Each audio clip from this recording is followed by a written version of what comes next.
XYZ company could call and say, hey, we've got a gap here. And as we're moving forward buying, and that's the next step, is city-owned light poles. Is that something that should also be addressed in the general plan going forward? Is that something we want to accomplish? I think it's street lights. And if we own our street lights, then we can put a super pole in. That super pole's got city services, and it's got Wi-Fi in it, and it's got the ability You're getting into my area, what I want to talk about. Oh, okay. What it is I'm driving down Adams Avenue from Beach Boulevard heading west, and all of a sudden I can't hear my radio. It's crackling along. So I begin to look overhead to see, is there an electric line or has there been a new line put in? And I realized how crappy these telephone poles look. They're not even straight, they're all crooked. The cross beams, instead of being parallel, they're looks like a skew. And so anyway, there needs to be some thought, some requirement by the utility companies. You know, when you come to a heavy, like if you have an extra 50 feet of wire, you just don't wrap it up into a circle and clip it to a line that's there. You should cut it off. And well, no, that's a service loop that if someone hits one of those poles, that's your extra wire to do it. Else they have to restring the whole thing. You know, maybe that's necessary, but it just contributes to the crap that we have overhead.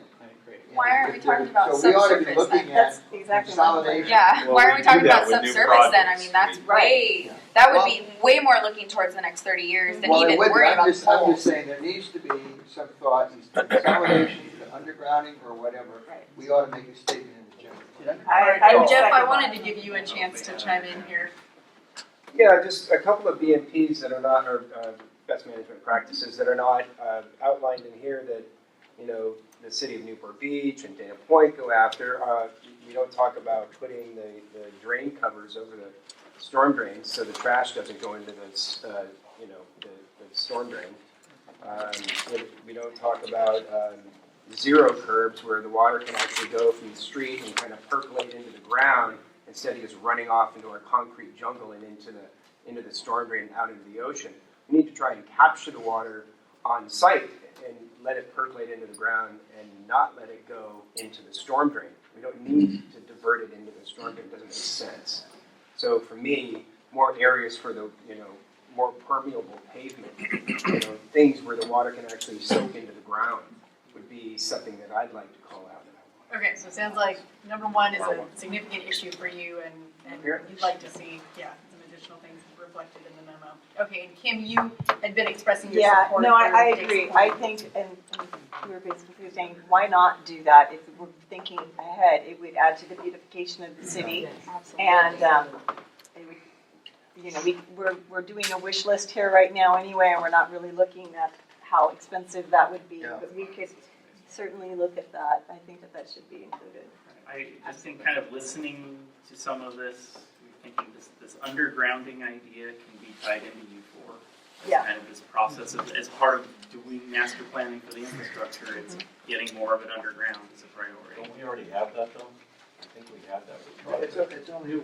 Yeah, new ones. You're talking old stuff too. Right. Yeah. Yeah, the new stuff goes down. Because I'm impressed that he even has cell phone service at Beach and Adams. My drops every single time I pass it, so. Okay, so I want to do Like, I'll call you right back. I want to do a quick time check. We've got about 20 minutes left of our discussion time. We have 4 more topic areas to get through. We do have the potential to carry over our discussion into September if we need to, but we might also just see what we can do in the next 20 minutes here. So, moving on from utilities. I Nope, do we're not wanna- ready. Sorry, Okay, I want to make sure that I want municipal fiber because people have horrible stuff. Is everybody in support of us Yes. talking about that? Yes. I was going to make a suggestion of getting this cell tower municipal fiber issue pushed into the technology infrastructure one we were talking about earlier and making it a bigger dimensional. Cool. We're talking about specific technologies that in the next 5 or 10 years probably start to become obsolete. Cell phone towers are not going to survive the way they do, and fibers will probably change. So, you know, you're talking very specific technologies that when you put into a plant for 20, 30 years. We're talking about electrical poles too, right? Like No, we didn't talk about the street streetlights. Well, no, definitely not the streetlights, but, yeah, I think I would like, obviously, the streetlights, but, I mean, this is 2040, so we're 2016-ish, I mean, unless unless somebody speeds up the speed of light or whatever, I mean, we're kind of, satellite's too far away, and, I mean, we've got physics involved, so I mean, I don't know. Fiber's basically limitless, so that's why I'm calling out fiber specifically, is that, I mean, all the futurists are like, fiber's basically where to go on this, I mean, unless cell phone, again. How's this infrastructure gonna be implemented though? I mean, from a city, From yeah, a I city- mean, city the what's poles are owned by the power companies and they have easements on their poles. Sure. So without digging up the street or getting easements on those poles, I mean, it's, Yeah, those are both good, I mean, those are both possible solutions. Using the rail corridors, there's also another option that you can hang through there without having to go through the streets. But again, that's a solution. I'm not a fiber expert for nailing it. I just say something, I've seen other cities do this. And we have very little competition in the city, so that's where I'm saying that it may be time for the city to step up and implement its own network. That they can then have private, public, and government services provided over. I mean, that Use free cash and call it. right. Okay, so it sounds like, oh, Robert. I have one last question. Are we gonna say anything about the streetlights? City investigating, ownership or upgrading the streetlights? They'll be here another 20 years for sure. Streetlights. Now, I don't know if the city owns them or not, We're working on it. Where are we on? That keeps getting continued at the city council meetings. Is that like a done deal already, or are we moving forward on that? Or is that a Kelly issue? No, it's citywide. There are other improvements downtown.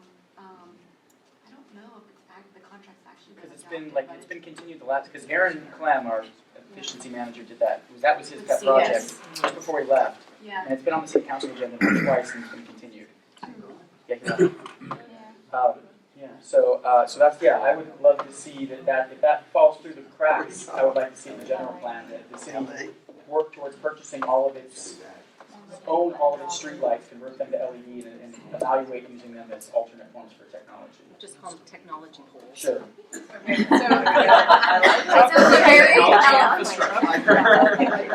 so we have more work to do on considering where technology infrastructure as an issue fits the best. Okay, we will continue to work on that. All right, so now we'll dig into natural resources, specifically environmental resources and conservation. 6 issues to discuss this evening. Who'd like to kick us off? Mark, please. ERC3 talks about some of the habitat challenges that the wetlands face. Something noticeably missing from there is the challenges and opportunities that sea level rise poses to that. With more water, you have some opportunities for expansion, but you also have some challenges for habitat shift for what is currently now upland areas may be compromised by the intrusion. So I think it's really a call out there. All right, other comments on natural resources? I'm sure other folks have notes. In ER3, just to Jessica's point, the last sentence where it says urban runoff, if you want, or the last couple of sentences, if you want to add in trash into that area as So well. that might be a potential place. Another area to call that to attention. protecting resources and wetlands, why are we talking about things that we, naval weapon station that's not in our city? Why are we talking about it? The wetlands are in a city, but that's about it. Why are we talking about the other stuff? Not our responsibility. We do border the naval weapons But it's station, not in so our there may be some runoff compatibility issues there. I don't know the details on that part of the city, but we are adjacent Yeah, to but that there's a big habitat. ditch in between us and then all the way around it, so I'm just talking of potentials. I just don't see why it needs to be in there for you. All right, It's not in our city. thank you. Other comments on natural resources? Jeff? Just real quick on number 3, at the very last thing, you talked about adverse impact on wetlands with the stormwater runoff, but we don't talk about how we're going to actually remediate that and how we're going to do anything about it. No solutions. There's no solutions. That was Well, not- not- that's not the option. Well, and I think I'm honestly, like, I'm a Yes. little confused by that, because like sometimes we talk about solutions, and then other times we're like, no, we can't talk about solutions, and it's like, which is it? So maybe if someone has like, okay, like what Dan had just said about the municipal fiber, like it's technically a solution, but if it fits, like we need to address it, like the drain covers, those fit, like that's something that should be part of the plan, and it's a solution. Yep. And So, we're I mean- capturing them in the notes and we'll be running Okay. them back. Because I've been confused about that too. Oh, and Where are we talking I'm sorry, about it's solutions, not, where are we that, it's not that we are saying no discussion of solutions, it's just that we want everyone to be mindful of how much time we spend talking about solutions relative to the time spent on issues, yes. Do we have a separate list of issues that we know we can't include in the general plan, but are nevertheless important enough for the council to be addressing? Can we give them a separate document from us? I think that's probably helpful. That way some of the issues that we think are important, that really maybe we don't want to get into detail on that, just to tell them we think you ought to be looking at it, and then dust our hands of it. Well, I'm not sure how to answer that. Obviously, the role of the committee is to advise on the general plan. Now, that's not to say that you can't also collect these things, but that, our primary focus is really on the content of the general plan. Where's the coastal dunes?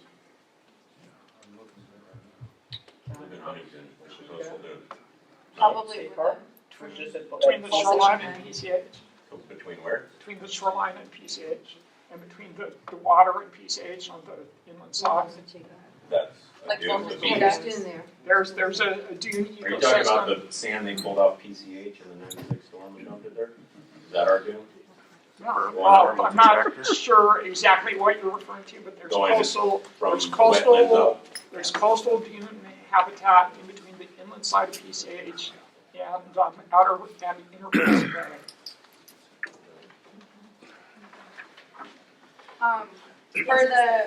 For the last sentence, back to 3, I think we had talked about this term and another one, and I think it could be important, is the city implementing like some sort of incentivized program to help mitigate the oil and grease runoff. It's worked actually. It's been a huge success in the Santa Monica Bay area. In fact, every city surrounding Santa Monica Bay now utilizes the program because it's been so successful. I feel like we would be. It's something that's already done, planned, mastered. We literally just have to say, okay, let's do that too, and it wouldn't really be a large cost to the city either. I know that's kind of a solution, but I feel like the wording should be in there. So the issue would be commercial grease and runoff then? Would What's be, that? The issue would be, we have a problem with commercial grease and runoff, Yeah, commercial grease and runoff. business in general, yeah. So that would be, I don't know where that would fall, but that's, I think. Yeah, just that last sentence there, and somehow incentivizing businesses, a program, yeah. Okay. Is there anything that you feel is missing from this list when we talk about natural resource conservation? We've had a lot of discussion about number 3 here, but not so much the other items. Is there anything Here's the else? trees. Who's talking about trees again? Yeah, so ERC2, going back to, I believe that was Roy's earlier comment. Wrapping in utility. Yeah, but the Essentially trees wrapping that you utility. talked to, Roy was referring to were the poplar trees. Right. Right. I'm referring to the trees that are part of the parkways or, little cutouts on the sidewalk. Very good. So Jeff, you're noting that there's a connection there to utilities. Well, here's what I get from people. Where are all the trees gone? Why don't they replace them? We go along the sidewalks of all the arterials and see these nice little cutouts there, and nothing is there. There was a tree there. It's for weeds and Is that trees. Oh, It's a bridge, like the trash. But back under the urban planning, it talked about landscape of certain areas. I feel like that's where we should also be incorporating these drought tolerant plants, and then we can be solving the ugly, missing, weed barren thing, like Brookhurst is terrible, those median dividers are just like the hideous things on the planet. Then you're also solving, what Jeff's talking about in water. It's kind of a nice little solution if we were to look at it like that back in urban planning, so maybe we could integrate part of that, he's saying back in urban planning. And when you look at number 2 up there that says protecting trees, would you expand that? Is that If that's where to it you, goes. that issue is bigger than protection. Do we have an urban design? Are we gonna be getting into that? It's retrofitting. Did, and it didn't generate a lot of response. It was one of the first slides, and we may not have time to loop back to it tonight, but potentially in the future. Okay, so do we have more comments on environmental resources and conservation, or should we go ahead to the next topic area? Yes, Roy. The ERC 4, I don't know, it just seems more like a narrative than, when I read through it, protecting coastal habitat resources, all important biological coastal dunes, the beach, the surf zone, and offshore areas, recognizing important recreational amenities. The offshore area is an important foraging area for the coastal fishes, perch, and Where's others. the action?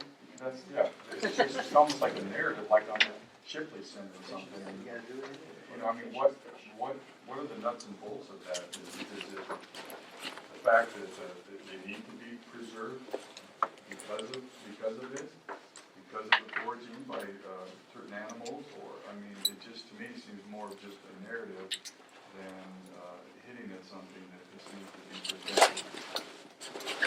Include that into the planning, so that it's not just trees and lakes and parks, it's in our coastal areas. Thank you. All right, do we have additional comments from the other side of the table? Arguing about a word. Okay, very good. All right, let's go ahead and we've got 5 minutes left, so let's see what we can do with our next topic area. Jeff, would you advance? All right, just 2 issues here with air quality. Are they adequate? Are we missing something? If you have the AQ and D requirements, everything has to have some kind of environmental review anyway. So why do we have, That's all being done. so why is it in? Take the entire element out, I believe. That's, There's already, we Yeah. take care of it everywhere else. I mean, why is it here? Excellent point. Okay, so there's some suggestion of maybe this is something we want to just It's go ahead just and remove. extra verbiage stuff, you know? Okay, This isn't a requirement, right? It's not required. yeah, Jeff is saying this is optional. it's optional in this area. And there's already regulatory agencies, there's already reviews we do through planning, Right. that are, we have to meet those regulatory things, so why have them here? Are there other folks who feel differently about this issue? I actually have area? a question. Yeah. Would removing this have any effect then on, my biggest thing is like the oil extraction. I would like to, I mean, I know I'm gonna get like, other people disagree, but I'd like to not see more derricks in our city, and other people can disagree, and that's fine, and I'm okay with that. But if we remove it and we're looking at how they affect air quality and, you know, housing being built next to them and things like that, would this have any effect on that? No, okay, then I have no. Larger, Dan. even farther back would be, have we, or even specifically, have we used the air quality element we currently have to either support or deny projects in, say, the last 5 years? I mean, that would be, We use it when we do the general plan conformance. right, Sections and staff reports. sure. Um, But to bolster, it's not just we're only allowed to do this because the air quality element says we can do this, it's usually in the list of, it's like number 6 or something. right, to identify policies that the project might comply with, or enhance. And a lot of times, what you find in an air quality element is in many ways duplicated in the land use or in the circulation, because a lot of the policies will be about land use patterns and you know, achieving densities that support transit and doing these things that we talk about in other contexts. But there is a component of it that is related to particulate emissions and toxic air contaminants that also has a component about, again, it comes back to land use and the distribution of land use and the kinds of things we were talking about earlier with housing and industrial, for example. So, I mean, I don't know that I would want to make a recommendation or accept a recommendation tonight and we delete it, but it's something we can certainly consider as we go forward as to, you know, is this something we need to retain? It's something the city can't enforce anyway. They have to call AQ in or some outside agency to come in to help them out if there is a problem. So why not, you know, Simplify. why not, Find a home for this stuff elsewhere. yeah, it's already something, there's it's already being done, it's already being evaluated under the environmental assessment of virtually every project. So, I mean, nobody's gonna sneak through with a coal oven somewhere. I mean, they're not gonna get a sriracha plant here, But we don't lose AQMP grant money, also, like, at Measure M, for instance, with the growth management, we would lose Measure M eligibility. We would lose AQMP dollars or anything like that. knowledge. Okay, that was, yeah, I mean, that goes to your question, I mean. I mean, there are portions of the state where having an air quality element is a requirement of the air district. This is not one of those. Right. They do recommend them, but it's not a requirement. But, you know, just to add, the existing air quality element that we do have now goes beyond just what AQMD does. As an example, it speaks to the transportation demand management plan, which is required for all employers over 100 employees. And we have to enforce that through zoning. It also speaks to bicycle walking trips, vehicle emissions. A lot of it is controlled by AQMD, but our element goes beyond that. And that was, There's other places in the plan where maybe those things can be yeah, put. if we could, instead of eradicating it completely, we can look to see where it might fit. Because it is probably the smallest element we have right now in the general plan. So we could probably get there. There's some, as Jeff said, vehicle trips, it does overlap land use as well as circulation element too, so we'll look at integrating it. Yeah, just so long as it's being done, you don't need to say you have to do it. But if it's not being done, then there is. Okay, so at this point in time, we are right up against our public comment period. So you know, as you can see in your memo, we are not yet to the point of discussing environmental hazards and noise and hazardous materials. So those two topic areas will likely fall into a future meeting, and we can talk about that a little bit right at 8:30. So at this point in time, we'll go ahead and flip forward to public comment. And I believe we have more people in the room than we have our 15 minutes will accommodate. So I want to just get a show of hands. How many of you have a comment that you would like to speak versus, if you want to speak, put your hand up. If you're just here to listen, leave your hand down so we can just take a quick head count. 1, 2, 3, 4, 5, 6, 7, 8, 9. Okay. We might be able to make that work in our 15 minutes. And if not, we'll pause again at 8:30 and we will restart to take any overflow. But at 8:30, just so you know, the GPAC members who are here are only planning to be here for the scheduled meeting. They may choose to listen beyond that point. They may choose not to, and that's okay too. I think public comment's a huge importance to this plan. I mean, we've said it in all the stuff you give us, so I don't know, you can take a straw vote here on should we just let the public do it and not stop at 8:30, let them have their comment, and then after you can go on. I mean, meetings go over, they always do, so. Go over, this one has a scheduled end time. Right. So we try to be respectful of the GPAC members' time. Those that thought we would end right at 8:30, so that's, but if all of the GPAC members, if all of the members want, now we're in. Let's be time efficient then, go ahead and get started with our public comment. So let's start on this side of the room, and if you can do your best to keep your comments to 2 or 3 minutes, we would really appreciate that to make time for the rest.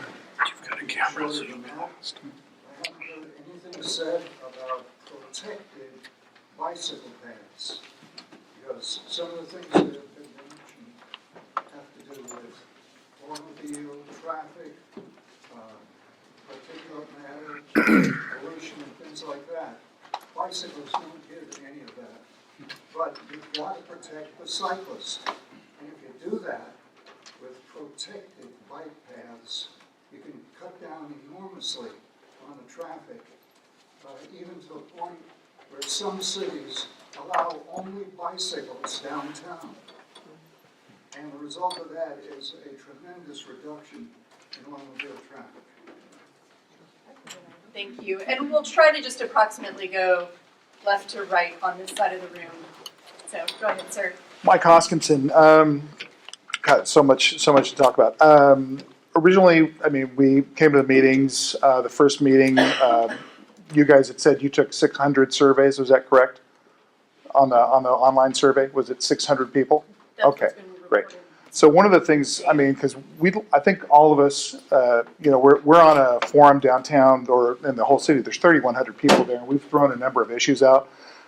To a man, just about everybody disagrees with what the assertion is here, what the importance is. So I think everybody would like to see who those folks were and if they live in town. Number one.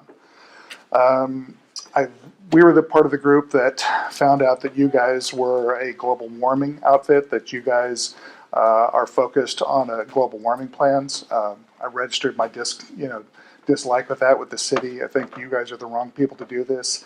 The gal that was at the last meeting has written a 300-page book about implementing climate change plans, and 3 minutes of research found you at several different cities implementing climate change plans. So I just don't think you guys are the right people to do this job. And I would ask planning as well, from what I see here, I don't see a need for you. Like, don't we have anybody that can facilitate this? So I would say, I think we've thrown $2 million down the rat hole, and I'm not comfortable with what the forward motion of this is, and I'd certainly like to see it stopped. Thank you. Next commenter, please. My name is Barbara Dilblaze, and I don't know if this is going to be covered, but there was no discussion about Huntington Harbor. And one of the concerns I have is not all of the harbor is owned privately. I mean, we have public docks that are owned by either the city or the state. I'm not sure. Some are owned by the city or the county. Anyway, just something recently, and I don't know where that would have plugged in there. But it needs to be addressed. It's in that infrastructure type thing. And then to your point, Eric, the Naval Weapons Station is right there on Anaheim Bay. You can't really separate it from Huntington Harbor. It's, you know. No, I get that. I'm just saying, if we have an issue in front of Trinidad and it ends up going into the water, it's going to impact downstream. So, yeah, we're not separate from other things impacting other people. Thank you. Thank you. Ma'am, behind you, you had your hand up in the middle there. Yes, you. Me? Yes. Hi, my name is Carrie Swan. I'd like to expand just a little bit on the point the other gentleman made here, that the city has chosen to hire a $2 million global warming consultant to do our general plan. I happen to have a very good friend who is actually a former city employee who writes these general plans for cities, including the engineering analysis, for $75,000, and that includes a delivered plan. So, interesting choice of use of $2 million in Huntington Beach, my taxpayer dollars. Thank you. And there's a gentleman behind you in the middle. Thank you, sir. Hi, Jim DeMarco. When I first came in, the talk was about the school sites, and it is pretty disturbing when they get sold, because once that open space is gone, it's gone forever. And it seems like the city wants to make money on the property taxes versus what happens if we do need those school sites opened again. What happens to AOISO? And I know they're squeezing out Huntington Valley Little League right now with those new houses that are being built there. There's so many areas of the city that we have such limited resources for not just kids, but future and older people. But even some areas where there are open space, like South Huntington Beach has the Edison Park where the softball fields are. You can only use those if you pay a fee to the city, and it's like there's no place for kids to play anymore. So that's one of my comments. I'm also a parent that has a bounce back kid. I know there was a comment made about that, and the reason for that is when I went to college. I know I'm going to date myself here. Long Beach State was $95 a semester. You probably don't, it's probably not even comprehensible that it was that cheap.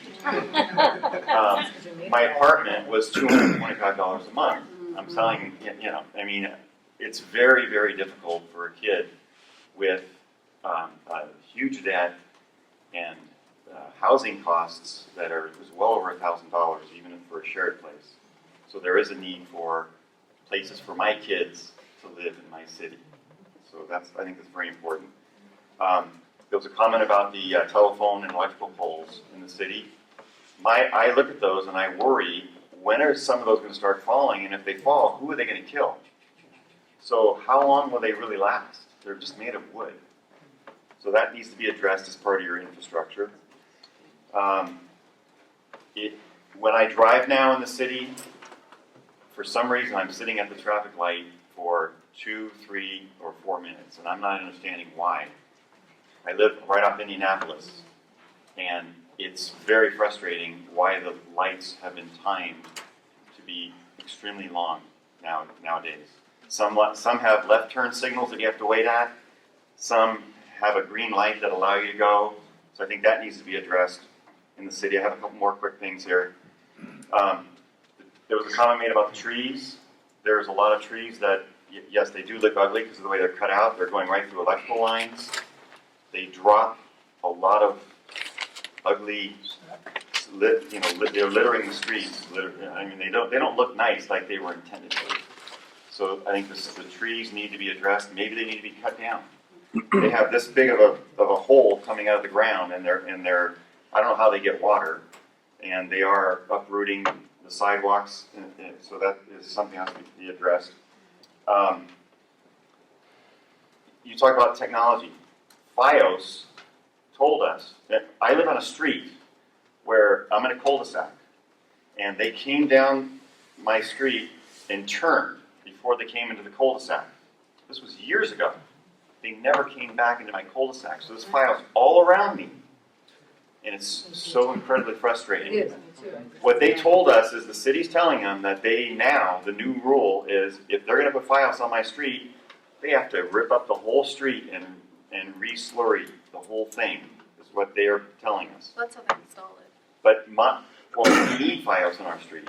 But it's also important to know that my street is deteriorating incredibly rapidly. And because I'm in a cul-de-sac, the trash trucks have to back up and forth a few times. I would like somebody to come take a look on Kelvin Grove Lane, where I live, right next to St. Simon Jude, because it literally looks like shattered glass, the asphalt. It's just deteriorating that bad. And I have one more thing. There's never been any mention about the desalination plant. And I think that that's a very important subject because, especially in our drought, we need water. And desalination is widely used, especially down in Baja, Mexico. And I think that's an important thing to be considering. Thank you. Sir in the green shirt, go ahead, please. Hi, my name is Clem Dominguez. And what I'm concerned about is, this is a great exercise and whatever, but what authority does the general plan have? It seems to me in the last few years, specific plans seem to always override, like Bellaterra. I mean, if you look at the housing element, which I did, and circulation element, they just overrode it completely, like it doesn't exist. So why are we spending $2 million on something that can be easily overrode? If you look at the housing plan, I think it said they went from 30 units per acre to 100 units per acre in Bellaterra. Now, where did that come from? The general plan says, even the general plan says that the circulation in the Bellaterra doesn't meet their own standards. So the thing is, why are we even doing this? You know, if it's just going to be overridden by the council, the planning commission. They did the same thing downtown. You talk about adequate parking. There wasn't enough parking for the Strand, so they came up with the shared parking concept. So again, what's the point? Thank you. Thank you. And there's a room behind you, and then, sir, we can loop back to you. Sure, thank you. Hi, I'm Connie Betts. I've lived in Huntington Beach about 20 years, and I have more of a global concern. I didn't start there, but I lived in Hermosa, Torrance, that area before I moved here, and it was a very nice city. I loved Hermosa, loved Torrance. You could drive around, go to the store. And it became a disaster because of the density. And I don't know what their plan was, but I was very happy to move here 20 years ago. I love Huntington Beach. I never want to move. I'd like to die in Huntington Beach. But the density is concerning me because the general plan talks about quality of life. I think everyone who lives here loves the city and is concerned about the quality of life.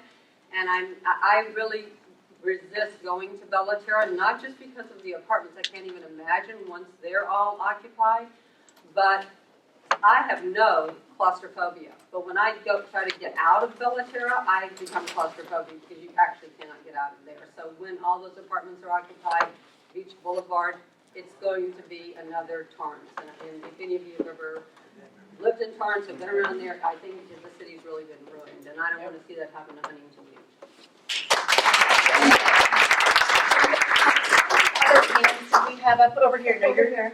Okay, very good. Thank you, sir. Hi, my name is Chuck Johnson. I just wanted to raise awareness of the fact that it seems like much of what's implemented in the general plan seems to embrace the high density, mixed use type development, podium style development, where they're going to cram as many units as possible as they can in and disregard the circulation issues and traffic issues, because I think a lot of people involved in planning embrace new urbanism, which is really out of place in our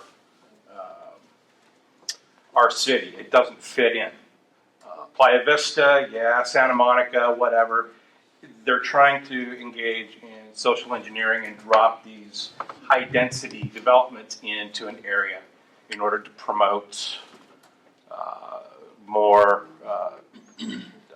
use of public transportation and all these social engineering experiments that go with it. So I find that troubling, and I found it disturbing that somebody involved would invoke tiered pricing for water use, because I think we know that in a good water year, the tiered pricing would not go away. So I think we need to abandon those kind of thoughts.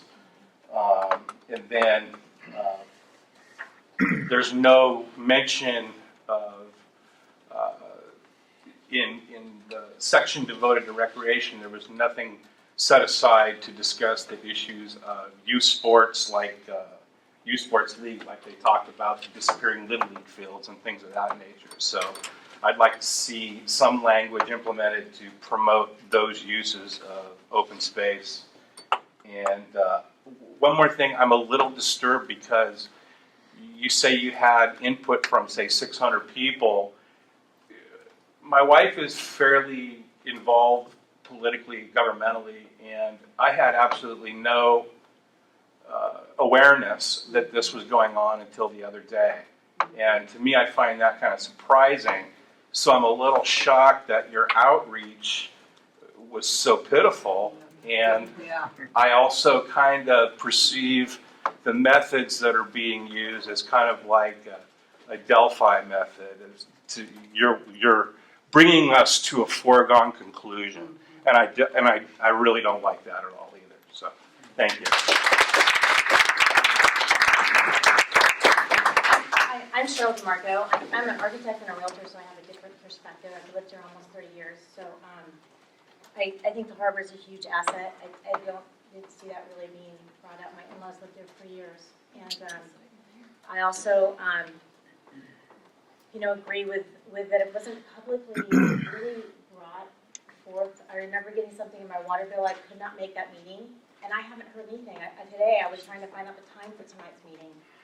Nowhere in the city is it anywhere on the website. There was a zoning meeting today at 1:30.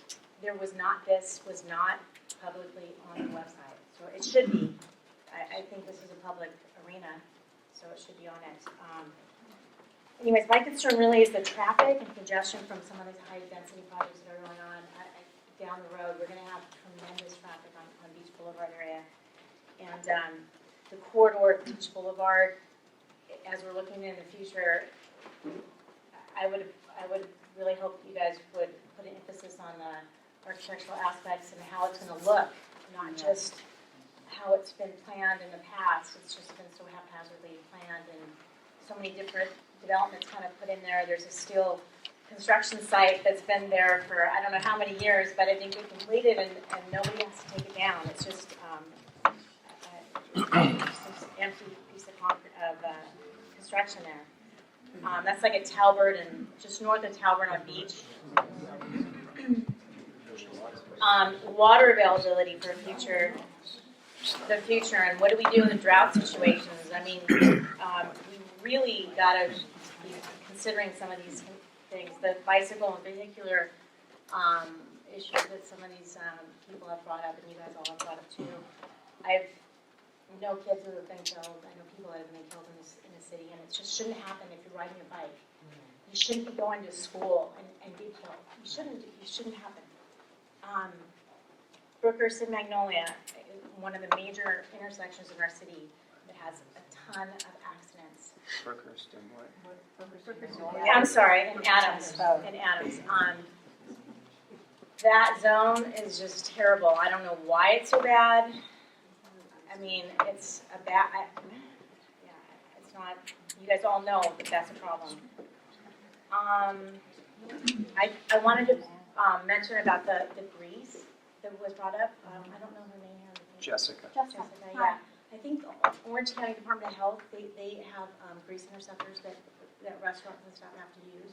They put in their new. They do. They actually, I Yeah. know more about it than I wish I did, but it's just another idea to help the city kind of mitigate the situation and incentivize versus penalize the restaurants and businesses. They seem to thrive better doing it. Right, but that's what No, it's actually city. We have 480, just for an example, we have 485 restaurants in Orange County. Mm-hmm. Over 300 of them are inspected by our city inspectors. The county only goes in for food, like to make sure that the food quality, like there's no rats and that kind of thing. But the actual oil, the fog inspectors are actually our city inspectors. Okay, great. All right, I think that covers it. Thank you so much. Thank you. Okay, just I see we have some more hands up. I want to pause for a moment so that Jeff and Jennifer can make some wrap-up comments for the GPAC, just in case anyone needs to leave. If anyone's time is up, and then we can continue on for those of you whose schedule allows you to stay. Okay, and I think just for our next steps, we do have a few issues to continue to consider, and I believe at our last meeting we had identified September 10th as our next meeting date, and I would propose that we continue with that. We can agendize these remaining issues, and then we'll work with staff to consider other issues that are ripe for GPAC discussion at that point. Is everyone still good with that date? So it'd be September 10th, 6 o'clock, and I believe we're in the same location, but if not, we get a notice. September 10th. Yeah. Mark and I won't be.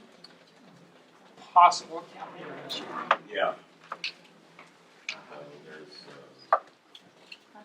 Oh, I'm sorry, you're running for city council again. Yeah, I know, so alternate, right? Okay, so we're in good shape with this, that date still, and we have alternates who can fill in. Okay, are there any other official items that we need to consider, Jennifer and Jeff? Yes, I was Dick. gonna say, when we first met, we had the meetings scheduled out, but we were told anyway that if we needed additional meetings, we could have them. I would rather you schedule in a couple more meetings than try to rush through things at the end and really not discuss them thoroughly. So I don't know how anyone else feels. And I think we're going to use the next meeting in September to account for the overflow from tonight's meeting. So I have a question. The next meeting. yes, Robert. Why do we have to have a hard stop? Why Nothing can't new. we just like work over 15 minutes? I mean, you know, I don't know what rule there is to say there's a hard stop at 8:30. I mean, if somebody has to leave, fine. If folks are able to stay and continue, then we can go ahead and do that with the remaining public comment. But in case, for example, or with the remainder of the agenda. But if folks do need to leave and make prior plans. No, I understand for reasonable, but you know, 15 minutes even up to 30 minutes seems reasonable. Let's just talking about what talking Let's just go for 10 minutes and see what happens. Yeah. Okay, so let's go ahead and start. We're at 8:37. We have a gentleman over here, and then you, sir, had your hand up. You, sir, have your hand up, and then we have two. Yes, he's next. Yes, sir. Okay, hi, my name is Dick Keel. I've lived in Huntington Beach for 42 years, and like a lot of people have said, we've discovered this meeting here at the last minute. I went online for probably about an hour to try and find the agenda. Barbara said that she found it on there. I could not find that. I found the general plan of sorts, but whatever, it was difficult to try and see other than a bunch of elements with nothing underneath it. This lady here said this is kind of a wish list.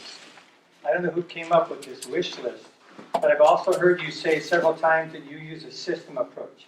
I'm an engineer from Boeing. System approach means that you define the problem, pick some solutions that you may look at, evaluate all of those solutions, every single one of them, to look for the best one, figure out which one turns out to be the best, then you do a cost-effective analysis to see if it's actually going to work, and in the end you finally decide. I haven't heard anybody here say that's what we do to do this. Just kind of a wish list of things. Now, Barbara showed me the memorandum that had some more details, which was going to be my first question about what the hell are these buzzwords talking about. I guess Barbara said a lot of the stuff in there, you people were editing and changing stuff, but some of the stuff you guys are talking about, if you want to preserve the culture of this city, everything that you're talking, not everything, but the stuff that you're doing with this high density is actually going to destroy the council.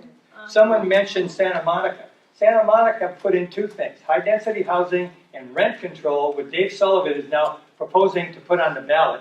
Those two things demolish that city. And if that's what we're going to do in this city, you can kiss this city goodbye because they'll have the same thing. When you start lowering the property value or the rent values for all of your apartments, then now pretty soon you got a lot of low-income housing people move in. Then those that are next door to them move out. Now you got more low-income housing, and it's a downhill spiral that'll occur. And pretty soon you have low-income housing people living here with not a lot of money to support the businesses that the city has. And pretty soon the businesses move out, and no investment occurs after that to the city, and the city is down. So you need to think very strongly about proposing high-density housing or any more high-density housing.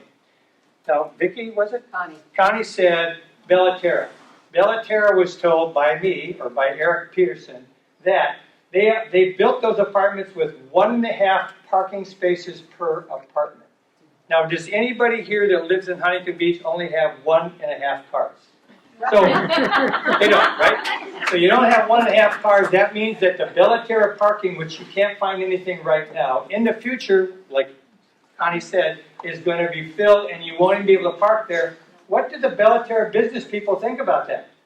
If the parking lot is taken up with residents from the building next door, where are the people going to park that want to do business there? They're going to go down, and I'll bet you people never talked to the businesses in Bellaterra before they did this first housing plan. Because I'm sure they would have said, hell no. Okay. No, part of the apartment, according to Eric, was sold to whom I do not know, who bought off except our city council and signed off for this, that you could handle 1.5 cars per apartment building because of our rapid transportation system that we got coming down Beach Boulevard. Really? Does it exist today? A few buses? I don't see it. So now we get what, rent taxi cabs? Is that what we're going to have to do to travel back and forth to the beach? And the other thing you're talking about a rail system. Okay, you put in a rail system like the Blue Line, then people, how far does it go up Beach Boulevard?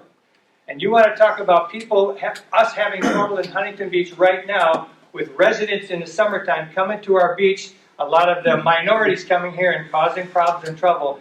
Now you're going to create a transportation system that's really cheap to come all the way down here. So you guys need to think long and hard about what is the problem and what are my solutions and can we afford it? Because all of the stuff that you're talking about is paid by the Huntington Beach taxpayers, of which I am one. Thank you, sir. Several on the committee have alluded to the rapidity with which technology is moving things along. It occurs to me that we may be locked in by 3 definitions: residential, commercial, industrial.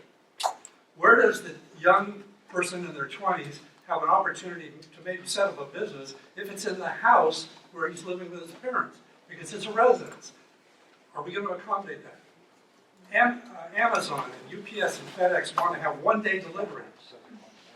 Do those kind of facilities fit either commercial or industrial? And where are we gonna park the drones that are gonna be delivering all this stuff? I just give these examples. I think as part of the committee deliberations, we really need to rethink these basic definitions that have been around for decades that may be overtaken in the very near future. Thank you, sir. And I've seen two hands up over here, sir, in the green shirt, and we'll move on to it. My name is Don Gibbous, and I'm a resident for 46 years here in Huntington Beach, so I can pretty much give you somewhat of a pattern. I would agree with the gentleman over there that said, you've got a serious, serious problem on your hands. And I think every one of you ought to really take a stand at it. You could be the group right now that is going to take Huntington Beach and crowd it so full of all of the streets that nobody wants to come to this as a beach community anymore. Have you ever thought about that? Stop and think of Bellaterra over there and think of what it's going to be like. And then, of course, you've got what was the next place that they put next to it over there? That they took all those and they put the home. How many homes would you say is in that area, Eric? 1,500. All right, let's say that it's 8 o'clock or 9 o'clock in the morning and all these people are going to work. Can you foresee 1,500 cars coming out of that complex? Can you see what's going to happen? Can you see what's going to happen to Costco when they can't park any more cars and they're parking them in Costco now? Now they're parking them in other parts of Bellaterra. Another thing I want to bring up, and this is really important, I'm the same way. I didn't even know this was really existing to what degree. But I think what you've got is you've got a major problem on your hands. And I think you better stop and think about it, or this will be the group that will have changed Huntington Beach from exactly what we wanted it to be and how we enjoyed it to now it's going to be detrimental to everybody here. And that is that you've got this parking problem. Now it's already in existence. You better stop and think about it. Go over there at the time when it's going time for work. Watch and see how many cars can get out. It's tough right now with the people we have. I don't know if you guys understand that. Now, the next thing I say, you spent a lot of money on this program, and I don't know who approved it or what. But I would say right now, 600 people? You can't even identify. No one wants to identify who the 600 are. Did they really live here or did they not? You've got 200,000 people in this community. You mean to tell me that 600 people have everything that they need to know about what 200,000 people want? I think what you should do right now is put some of this on the back burner for the moment. And you spent all this money, so you better do it right. Go out there right now and let's get a new campaign out there. Let's get the voice of the people. So at least you people can be intelligent. Wish list is all it really is. But you guys have got to take the responsibility. You really do. You need more input so that you can make the better decisions. But right now, you're on the verge of changing this whole city and all of Huntington Beach. The tourists coming here, they can't get here. They don't want to stand in line all the way down Beach Boulevard from Garden Grove just trying to get to the beach. So that's my point of view.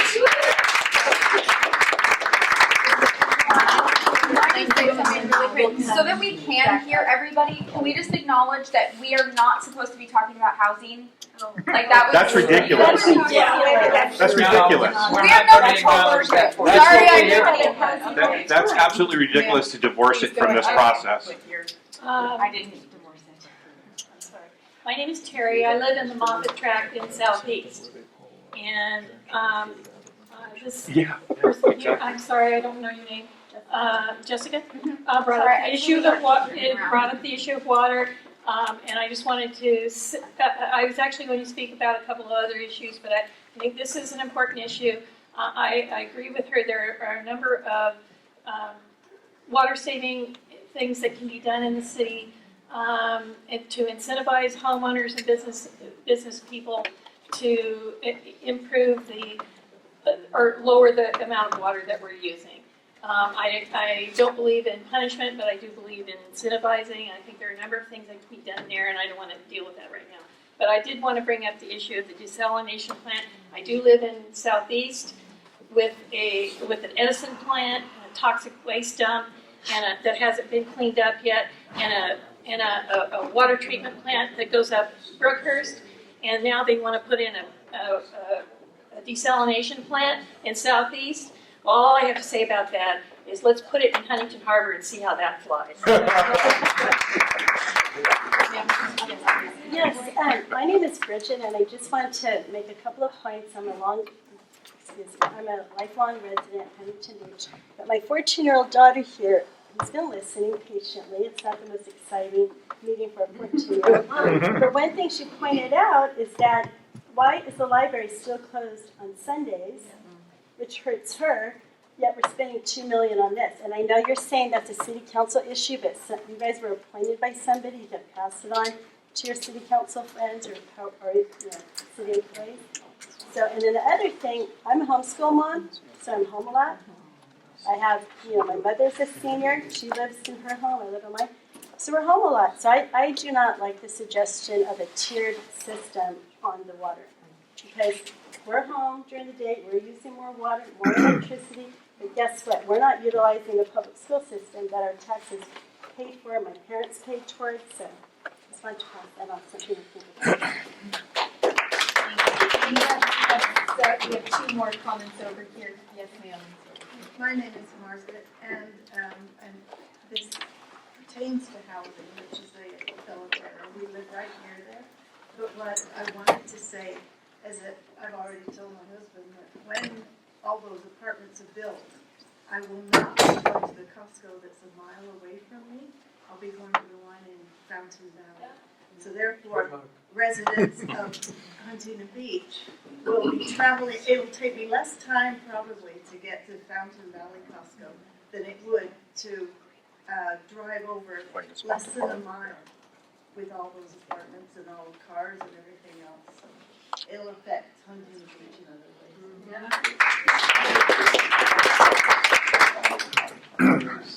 Paul, I lived here longer than most of you. I just want to know, how can we get access to the data that you people have presented here tonight and the volume that you're using to jot your notes in? No answer. Yeah. In Delphi.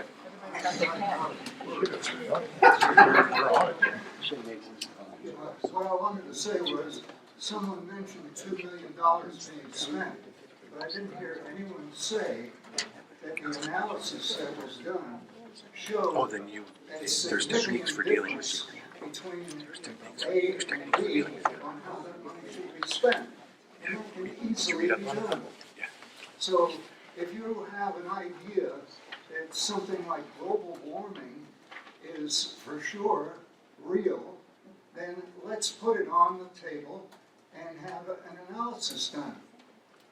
The statistical analysis is very straightforward. It's been done in science for more than 100 years. I'd be willing to do it. I don't charge anything. And let's not have a planning committee decide on something until it is shown that what it is that is being decided is because of something that is scientifically defensible. And if it's not, it shouldn't be spent.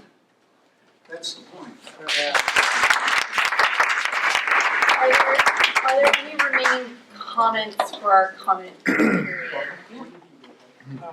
Yeah, okay, so everyone who wanted to make a public comment has had a chance to comment.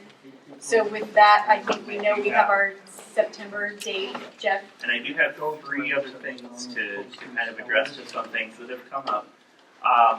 One is, I think, to Dick's question about comments about things that aren't necessarily general plan, but could be elevated to council. That is certainly something, as we're taking the notes in these meetings, those are being noted, and are things that staff can and will certainly pass along to council through policy memos and other matters that come up. Even if they don't find a home in the general plan per se, these are items that can be reported on to council as topics of GPAC discussion that are important and should be addressed in some forum. I also want to point out to everyone who may not have seen it or does not have access to it yet, the website that is available for this project, which is www.hbthenextwave, all one word, .org. And again, that's www.hbthenextwave.org. That is the best place to go for meeting agendas, notices of meetings, summaries of meetings, and the like. Not on it, not on it. The other thing that we do have available is, and we're going to keep this open for a longer duration of time, is on that website there is a link under Tell Us What You Think to an online survey that we will continue to have available that residents can and should be encouraged to take in order to provide input to us and to cast a wider net of input. I also want to reassure everyone that we have heard the concerns about community engagement, and as we go forward in the work program, are going to be taking under advisement a lot of what the committee, the planning commission, and others have said are important steps to take going forward to get broader input. That's something that is as much of importance to us as it is to the committee, as it is to you, and things that we're going to commit to doing. So, with that said, the website is going to be the best source for upcoming meeting dates and agendas. At this point, the agenda for tonight's meeting is present on the website along with a copy of the key issues memo, and has been so since Monday of this week. So that material is available there, but it is on the HBthenextwave.org website. That concludes, I think, the responses to comments that I've heard, unless staff has other things to add. And I will suggest, Nora, that we adjourn to September 10th. Okay, thank you all for coming this evening, and we will see you on September 10th.